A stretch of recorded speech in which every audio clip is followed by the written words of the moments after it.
se réveille le matin, ton afro est... Il y a la forme de laurier.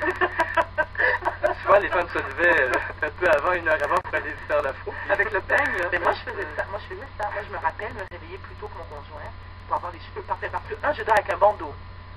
Pour bien aplatir, je place mes rallonges d'une certaine façon pour garder la forme. Je mets un bandeau par-dessus et je me couche. Bon, si je sais que ça va être une folle nuit, bon, je l'enlève. Mais tout de suite après, je remets mon bandeau. Philippe Santerre, oui, un commentaire de il y a Eugénie Pinsonneau qui dit, de mon côté, j'adorerais que ma fille ait les cheveux noirs pour pouvoir lui faire plein de tresses, pour pouvoir lui sculpter la tête. Je trouve que les cheveux minces, fous, incontrôlables, c'est tout aussi une malédiction. on a tout un The rapport à grass is notre always cheveux. greener on the other side. Si on a les Exactement. cheveux Et courts, vous on a les savez, cheveux longs, on a les cheveux jeune ado, moi, c'était la permanente, là, c'est certain, parce que je voulais avoir j'avais un peigne afro, et j'avais une permanente, mais comme j'avais pas de coupe, j'avais du pet gros comme ça, j'avais un petit pet d'à peu près 1 pied en avant, mais quand même, j'ai eu la permanente pour avoir les cheveux afro. Merci Angelo, merci. Ça parle du monde des médias, du monde des spectacles, où justement c'est tout à fait acceptable de voir Beyoncé avec un bob à la Cléopâtre une journée, puis l'autre journée, bon, des longs cheveux à la, je sais pas moi, à la Tina. Mais pourtant, il y a plein de femmes blanches aussi qui font ça. Je veux dire, il y en a des actrices ça paraît des animalières. trucs, extensions. Et ça paraît. Et c'est plus acceptable. Est-ce que ça se teint un cheveu noir? Non. Angelo? Je savais pas, mais Dennis Rodman, il a dit... Non, Dennis Rodman n'est pas une référence. Mais il y avait des cheveux blancs. Mais il y en a plein.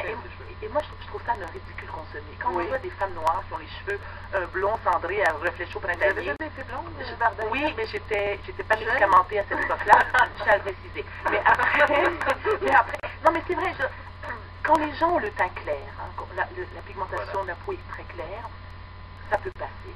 Mais quelqu'un qui a le teint moindrement caramel, chocolat, et que tu as les cheveux blonds, mais on sait que c'est pas naturel, n'en crois pas. Ou des extensions blondes. Oui.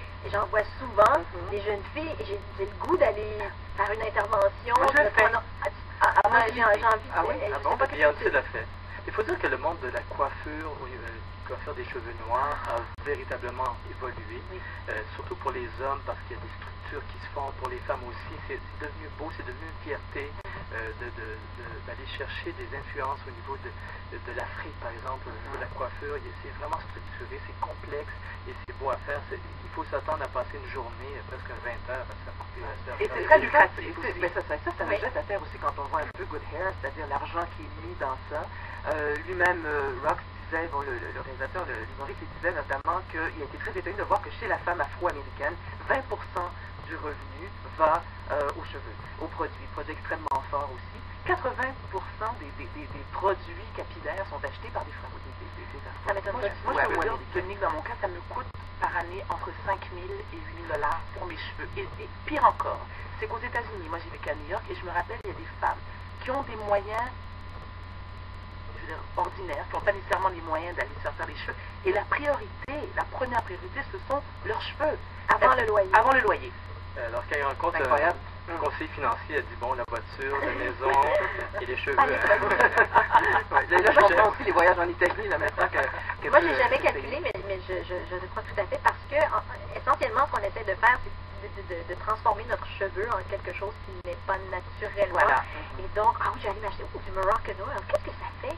J'ai besoin aussi d'un protecteur pour le faire plat. Le meilleur conditionnaire, le meilleur shampoing. Le meilleur shampoing, sauf que là, j'ai mis ça dans un shampoing qui va neutraliser tel truc, et c'est vrai que ça coûte vraiment cher à la longue. Parce que le mixé est plus cher. Nous, les femmes, on ne peut pas se permettre d'aller à la pharmacie d'acheter du finesse à 4,99. Ça ne fonctionne pas. Donc, ce sont des shampoings qui varient entre 20 et 40 $. Puis en plus, le cheveu négroïde est habituellement plus sec. Oui. Donc, juste pour ça, il faut des produits pour les cheveux secs. Est-ce que ça vous rend la vie difficile? Par exemple, vous voulez aller à la piscine? Non. Comment ça, non? C'est pas aller vous Pardon, baigner, il va pas. Non, moi, une casse de bain, quelque chose, non? Non, parce que c'est l'air, casse de bain. Donc, moi, ce que je fais avec mes enfants, je prends des cours de natation. C'est un casse afro. Non, ma tête ne va pas sous l'eau. Bon, non, puis mes enfants me demandent, maman, t'es pas seule, maman, ta tête va pas sous l'eau. Non, ça, c'est super. Toi, Rebecca, est-ce que tu te baignes Moi, à l'eau? j'ai abdiqué, parce qu'à un certain moment, j'ai dit, attends, je pourrais jamais aller dans le sud, je pourrais jamais aller au Bahamas, je pourrais jamais aller sur la plage, parce que je veux pas mouiller les cheveux, franchement. Mais moi, je mets des extensions frisées dans ce terre, quand je pars en voyage. Bon, ben moi, alors quand je suis allée au Bahamas, quand je suis allée à